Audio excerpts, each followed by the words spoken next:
terima kasih kepada pihak dosen yang masih memberikan tugas ini kepada kelompok kami. Nah, di mana kelompok kami itu kelompok 2 yang beranggotakan 6 orang. Yang pertama itu Ahmad Yunisar Pausan, saya sendiri, dan yang kedua Salman, yang ketiga Nur Fitri Rafia, yang keempat Erni Siswanti, dan yang kelima Nur Fadila, dan yang terakhir atau yang keenam itu Puspasari. Nah, baik, kelompok kami sedikit membahas tentang prosedur perkara pidana di pengadilan negeri. Nah, dalam prosedur ini ada beberapa poin, akan tetapi saya hanya membahas beberapa poin saja, dan berikutnya akan dibahas oleh teman saya dan seterusnya.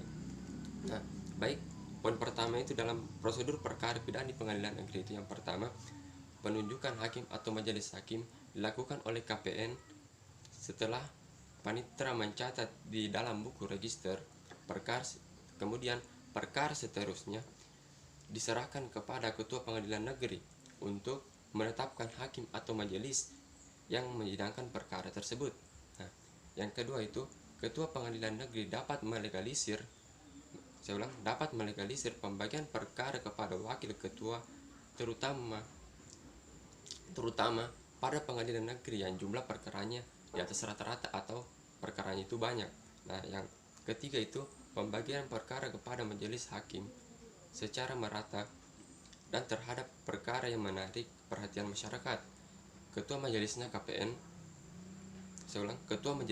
sendiri atau majelis khusus. Nah, yang keempat itu sebelum berkas diajukan ke muka pengadilan, alangkah lebih baiknya ketika ketua majelis atau anggotanya mempelajari terlebih dahulu berkas yang akan diselesaikan atau berkas perkara tersebut. Selanjutnya, sebelum perkara disidangkan, terlebih dahulu mempelajari berkas perkara untuk mengetahui apakah surat terdakwa memenuhi syarat formil dan material. Untuk syarat formil, yang pertama itu nama, yang kedua itu tempat lahir, yang ketiga adalah umur atau tanggal lahir, yang keempat tempat tinggal, yang kelima itu pekerjaan terdakwa, yang keenam jenis kelamin, yang ketujuh kebangsaan, dan yang ke-8 adalah agama. Untuk syarat material, yang pertama yaitu waktu dan tempat tindak pidana, yang kedua perbuatan yang didakwakan harus jelas, yang ketiga hal-hal yang menyertai pembuatan itu yang dapat menimbulkan masalah yang memberatkan dan meringankan.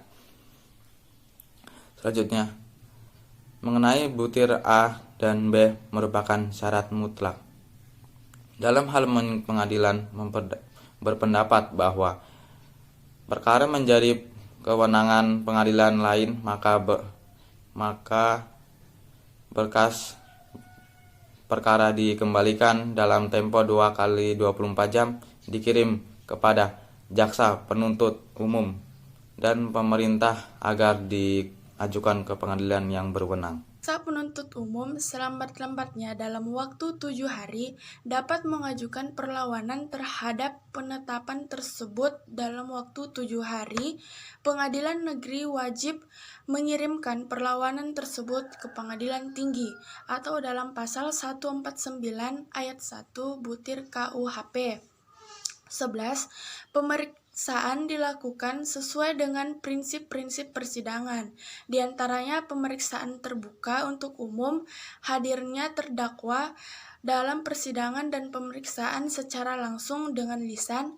12. Terdakwa yang tidak hadir pada sidang karena surat pengadilan belum siap, persidangan ditunda dalam hari tanggal berikutnya. 13. Ketidakhadiran terdakwa pada sidang tanpa alasan sah sikap yang diambil, antara lain 1. Sidang ditunda pada hari dan tanggal berikutnya. 2. Memerintahkan penuntut umum untuk memanggil terdakwa sekali lagi. 3. Jika panggilan kedua terdakwa tidak hadir lagi tanpa alasan yang sah, memerintahkan penuntut umum untuk memanggil terdakwa sekali lagi. Dan yang ketiga, jika terdakwa tidak hadir lagi, maka memerintahkan penuntut untuk menghadirkan terdakwa pada sidang berikutnya secara paksa. 14. keberatan diperiksa dan diputus sesuai dengan ketentuan KUHP. Selanjutnya, perkara yang terdakwa ditahan dan diajukan permohonan penangguhan atau pengalihan penahanannya, maka dalam hal dikabulkan atau tidaknya permohonan, tetap harus atas musyawarah dari majelis hakim. Dalam hal permohonan penangguhan atau pengalihan penahanan dikabulkan, penetapan ditandatangani oleh ketua majelis dan hakim anggota. Penahanan terhadap terdakwa dilakukan berdasar alasan sesuai pasal 21 ayat 1 dan pasal 21 ayat 4 KUHP. Dalam waktu sesuai pasal 26, pasal 27, pasal 28, dan pasal 29 KUHP. Penahanan dilakukan dengan mengeluarkan surat perintah penahanan yang berbentuk penetapan. Selanjutnya, penangguhan penahanan dilakukan sesuai pasal 31 KUHP. Selanjutnya, dikeluarkannya terdakwa dari tahanan dilakukan sesuai pasal 26 ayat 3 dan pasal 190 huruf B. Selanjutnya, hakim yang berhalangan mengikuti persidangan, maka kedua pengadilan negeri mencari hakim lain sebagai penggantinya. Selanjutnya, kewajiban panitera pengganti yang mendampingi majelis hakim untuk mencatat segala kejadian dalam persidangan. Selanjutnya, berita acara persidangan mencatat segala kejadian di sidang yang berhubungan dengan pemeriksaan perkara, membuat dengan penting tentang keterangan saksi dan keterangan terdakwa, dan catatan khusus yang dianggap sangat penting. Selanjutnya, berita acara persidangan ditandatangani ketua majelis dan panitera pengganti sebelum sidang berikutnya terlaksana. Selanjutnya, berita acara persidangan dibuat dengan rapi, tidak kotor, dan tidak menggunakan tip X jika terdapat kesalahan tulisan. Selanjutnya, ketua majelis hakim atau hakim yang ditunjuk bertanggung jawab atas ketepatan atas waktu minutasinya.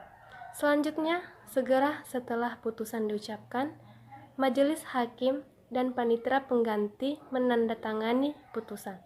Selanjutnya, segera setelah putusan diucapkan, pengadilan memberikan petikan putusan kepada terdakwa atau penasihat hukumnya dan penuntut umum.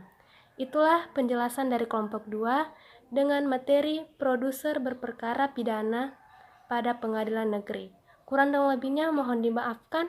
Wassalamualaikum warahmatullahi wabarakatuh.